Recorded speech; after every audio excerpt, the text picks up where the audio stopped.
안녕하세요. 여러분들을 건강한 부자로 만들어드리는 부닥터 최진성입니다. 오늘은 또 하나의 파이프라인을 만들 수 있는 파티룸 사업의 성공 원리, 운영 전략 구체적으로 말씀드리기 위해서 이본질 대표님을 모셨습니다. 반갑습니다. 네, 안녕하세요. 네, 두 번째로 인사를 드립니다. 저는 그 언디파인 파티룸 브랜드를 운영하고 있는 이본질이라고 합니다. 입지적인 설명을 간단하게 한번 해주시겠어요? 일단 여기는 영등포구에 있고, 영등포구에서 메인 입지는 사실 영등포역이나 영등포 구청역 쪽이긴 한데 약간 떨어져 있긴 하지만 그래도 사람들이 많이 이용하는 당산역이 있습니다. 2호선, 9호선 해서 지하철 노선은 황금 노선이잖아요. 네, 맞아요. 당산역에서 도보로 한 3분 정도 걸리는 곳에 있는 대로변에 있는 건물입니다. 입지적으로는 좋지만 상권이 형성되지 않은 곳에 구축 건물로 들어가서 여러분들이 상상할 수도 없는 초저렴한 임대료를 가지고 비용을 줄여서 그거를 마케팅으로 풀어서 살려낸 건물인데, 구체적인 부분은 이따가 자세하게 또 설명해 주실 거죠? 네, 맞습니다. 자, 그러면 저희 올라가서 구체적인 얘기를 나눠보도록 하겠습니다. 면적이라든지 시설의 특징 한번 알려주시죠. 저희가 이 건물에 영등포 1호점, 2호점이 있는데 네. 여기는 2호점입니다. 2호점. 사용하는 전용 면적으로 25평 정도 되고, 여기가 메인 저희가 거실이고요. 네. 여기서 이제 TV 보면서 사람들이 앉아서 뭐 회의도 하고 술도 마시고, 여기가 이제 알파룸이에요. 보시면 이제 미러볼도 이렇게 나오고 노래방처럼 이제 사람들이 여기서 즐길 수 있는 그런 공간입니다. 나와서 바로 옆으로 오면은 이쪽에 이제 주방 시설이 있습니다. 네. 와. 간단한 조리들 하고 이쪽에 이제 화장실 있고 네. 해서 여기 약간 어메니티를 이용할 수 있는 공간입니다. 혹시 여기 인테리어 비용은 어느 정도 들어가는지? 처음에 파티룸을 쓰고 있던 공간이었어요. 약간의 권리금을 주고 제가 양도양수를 했거든요. 네. 권리금은 1,500만 원 정도를 줬었습니다. 그때 상태가 안 좋았었어요. 안에서 담배도 많이 피고 파티룸 손님분들이 그걸 또 그냥 방치해뒀었고, 그리고 여기 인테리어 디자인도 칙칙한 이런 느낌이었거든요. 인테리어를 제가 또 직영으로 하잖아요. 그래서 좀 많이 아껴서 한 1,500만 원 정도가 플러스가 들어서 네. 총 한 3,000만 원 정도가 들었습니다. 근데 일반적으로 사실 인테리어를 잘 모르시거나 파티룸에 대한 그 경험이 없으신 분들이 인테리어를 하면 그거에 한 1.5배에서 2배 정도는 인테리어 비용이 들어요. 대략적인 임대료랑 네네. 그다음에 비용. 일단 임대료는 사실 부가세까지 합해서 한 200만 원 정도, 100평 정도 되거든요. 당산역 W역세권에 초역세권에 사거리 대로변에 3개층을 이용하는데 100평이 넘는데 200만 원. 야, 구체적으로 여기를 직영으로 운영하고 계시잖아요. 월 순이익이 어느 정도 나오고, 내가 여기에 시간을 어느 정도 들이고, 내가 시간을 안 들이는 부분은 어떻게 레버리지를 쓰고 있는지, 그런 부분도 한번 오픈하실 수 있는 부분까지 말씀해 주시면 좋을 것 같아요. 건물을 이제 메인으로 관리해 주시는 매니저님이 계시고, 청소 용역 분들을 이제 투입을 시킵니다.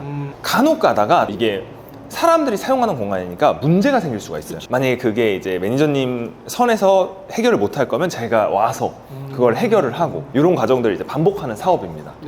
일단은 여기가 영등포 1, 2호점이 같은 사업자로 이제 묶여 있고, 파티룸은 사실 월별로 좀 수익이 되게 들쭉날쭉해요. 12월 같은 경우는 극성수기잖아요.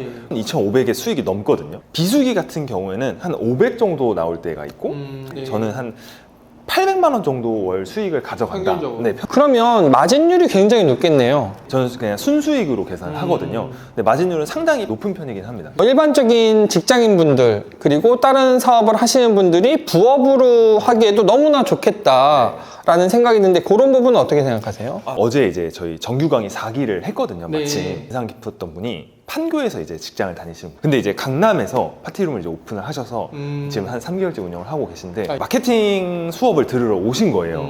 똑똑하시다 보니까 기존에도 매출을 잘 내고 계시더라고요. 근데 이제 잘하는 분들은 확실히 느낌이 더 잘하려고 하세요. 평일에는 직장을 다니고 주말에 파티룸 좀 관리하고 청소 인력이나 이런 것들은 레버리지를 하고, 컨설팅 해드린 분 중 한 분도 삼성전자 다니면서 파티룸을 지금 2개나 운영을 하고 있습니다. 입지나 상권이 모두 다 다를 텐데 어떤 입지가 가장 유리할까요? 되게 좋은 질문인데요. 사업은 정답이 없어요. 수능 시험이나 약간 토익 시험처럼 접근하면은 실패할 확률이 커집니다. 방금 말씀하신 것처럼 상권마다, 입지마다 전략이 다 달라요.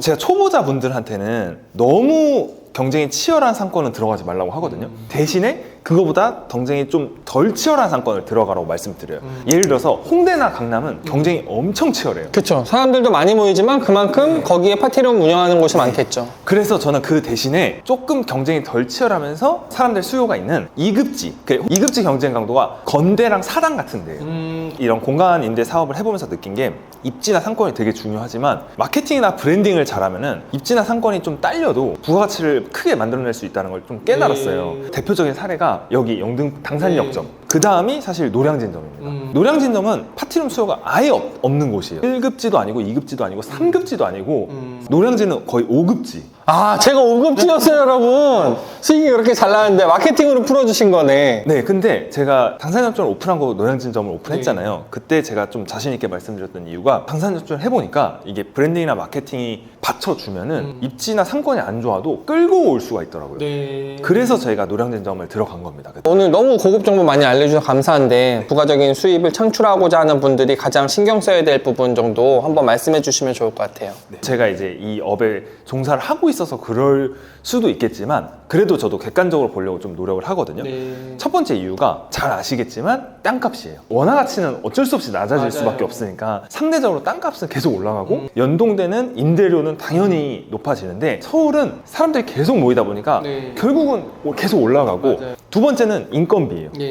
파티룸이나 이제 공간임대 사업들이 대부분 무인 사업이거든요. 근로기준법도 5인 미만 사업장에서 적용을 한다고 하잖아요. 저는 그 현실이 아직 상상이 잘 안 가거든요. 아르바이트 하시는 분들한테도 유급 휴가를 줘야 되고 정규직한테 제공되는 혜택들이 비정규직이나 이런 쪽에도 가게 되면은 결국 저희 같은 사업자들은 사람을 더 안 뽑을 거예요. 인건비가 많이 들어가는 사업은 계속 불리해질 수밖에 없는데 공간임대업은 임대료의 지가상승 부분을 감안하거나 앞으로 인건비가 계속 올라가거나 인력 관리가 힘들어지는 시장에서 장점이 굉장히 많다. 오늘은 공간임대업 실제 운영하시는 곳에 와서 여러 가지 도움되는 얘기들을 들어봤습니다. 자, 그러면 다음 기회에 더 좋은 컨텐츠로 찾아뵙도록 하겠습니다. 감사합니다. 감사합니다.